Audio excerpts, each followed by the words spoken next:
Okay, hi. Right, I've got a video today which I think a lot of you will find interesting, especially the ladies, because it's about hair loss in women over 60. Now, I know this can be a major issue with men and women, but we're going to look at it from a women because you see, we're going to look at the causes and give you the option then for 10 natural remedies plus my bonus option that works for 99% of women who are suffering hair loss. So let's get into it and find out a bit more. Okay, so hair loss in women over 60. And why is this such a problem? Well, female pattern baldness is one of the most common causes of hair loss in women. It affects about 40% of all women in their 50s and 60s. And it's the most common type of hair loss in both men and women. The cause of female pattern baldness is not completely understood, but it may be related to hormones, genetics, or other factors. Now, of course, men suffer hair loss. And if you asked any bald man if they would prefer to have hair, they would probably answer yes. That is if they're being truthful. But it is not the same impact on a man, I believe in most cases men losing their hair, as it is for women. It's a society thing that we appear to accept. It's just one of those things. Now, for women losing hair, it's viewed very differently. Although it's totally wrong, this view, women losing their hair can be very traumatic and can have a massive impact on mental health. Unfortunately, the fact that this is happening, losing hair, ignites other hair loss causes, and this is the stress factor which actually makes you lose hair. So the more stress you get about losing your hair, the more hair you're likely to lose. So it's a bit of a vicious circle, really. So let's have a look at the causes of women's hair loss. Hair loss is a pretty common problem, I say, affects both men and women, as we've said. However, hair loss in women who are in their 50s and 60s is the most common of all the other groups for hair loss.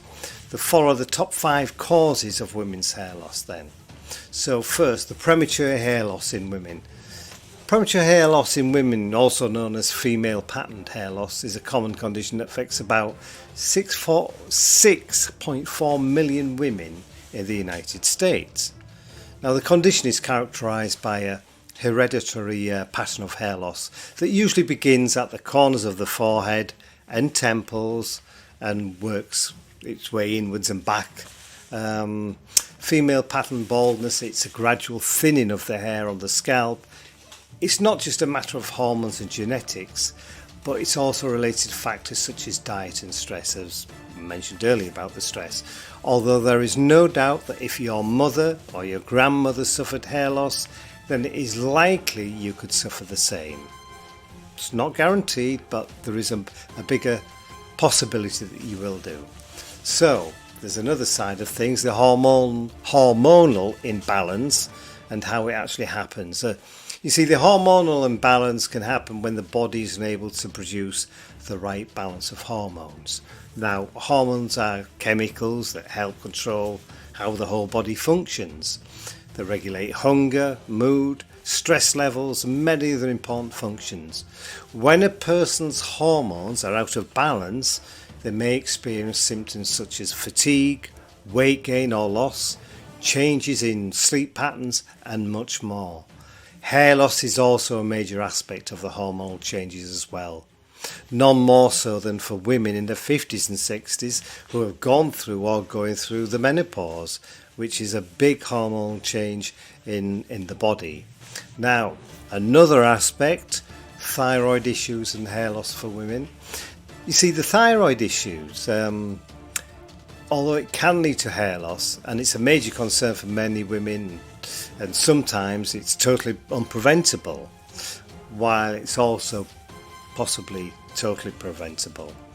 But you see, the thyroid-related hair loss is a common condition affecting up to 5% of the population. So it's a real thing that does happen, and another 5% are thought to be undiagnosed. Now, it can can cause complete baldness or thinning hair on the scalp. The condition is caused by an underactive thyroid gland which produces too little thyroid hormone. Hypothyroidism, as it is known, can have many triggers that can lead to thyroid problems, including low iodine intake or exposure to radiation. Now, it's important to identify the root cause and treat it in order to prevent the condition from worsening. Of course, some are totally unavoidable. If you're receiving medical treatment for other health problems which are much more of a serious concern than losing hair, then obviously that has to take priority.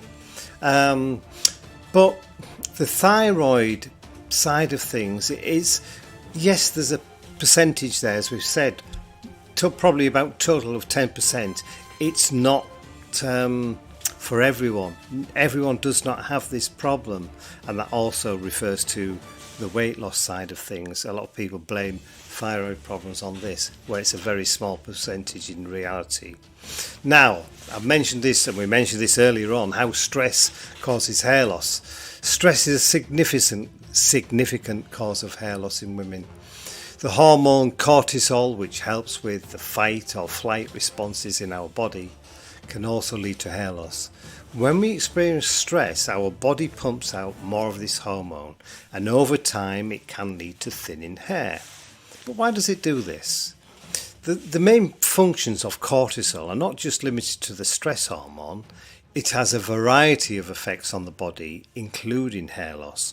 Cortisol is produced by the adrenal glands, which sit at the top of the kidneys. When we experience stress or worry, this leads to an increase in production of cortisol and other stress hormones such as adrenaline and noradrenaline. Now, these hormones, they increase the blood pressure, the heart rate and breathing. They also decrease blood flow to the digestive system, as well as the cyclic regulation of the hair follicles. This allows for more oxygen to be available to muscles. Cortisol helps the body get ready for action in case there's an emergency, and the emergency is not your hair. So obviously that takes second place over this. So this is why stress is important, to keep the stress levels down. Okay, so let's conclude. What are the best solutions then for women's hair loss? Because there are many solutions out there. I'm not looking at the ones where you're going in for surgeries or anything like this. But I think the first thing, that the best solution really for women's hair loss is to find the cause. I know that sounds a very obvious thing, but this can be done by visiting a dermatologist and getting a diagnosis. Once a diagnosis has been made, it will be easy to determine what the best treatment option is. However, there's many natural solutions that can help women with hair loss. Hair loss is a common and difficult problem for many women. There are products that can help with this issue, such as hair regrowth treatments and vitamins. However, one of the best ways to prevent hair loss is by doing hair treatments at home. I've put a link to a free download for natural remedies for hair loss and many other conditions. Hair loss can be treated and prevented, and help is out there for those that need it. Now, I've put many natural remedies. As a practitioner of natural remedies, I'm a big believer of this. And I've also put a special bonus treatment that works for 99% of ladies who are losing their hair and thinning hair. So it really is worth having a look at. Now, I do want to end though by saying, as a society, we need to change our attitudes really towards ladies who have lost or are thinning hair. It doesn't make a lady less than they are or any different as a person. We have to stop making judgments generally based on someone's appearance. Who have we got the right to decide how somebody is by appearance? It should not be the case. So there you have my take on things anyway. Have a look in the description, and I hope it can help some of you. Okay, so there you have it. Well, I hope you've got something from that video and it's of some help. And as I said, have a look in the description. There's a link there for that free download that hopefully will help you. a special bonus one with that as well. So if you've enjoyed the video, got something from it, then subscribe or smash the like or thumbs up and all that lot, or the notification one. Yeah, if you've stumbled across this by accident, then I'm sure it wasn't what you were looking for, but nice to have met you. If you want to stay around, that's great. Watch some other videos. Failing that, move on to your fluffy cats or whatever it is you were really looking for. Okay, well, I'd like to thank you for watching. I wish you all good health, and from me, David H, bye bye for now. See you in the next video. Bye now.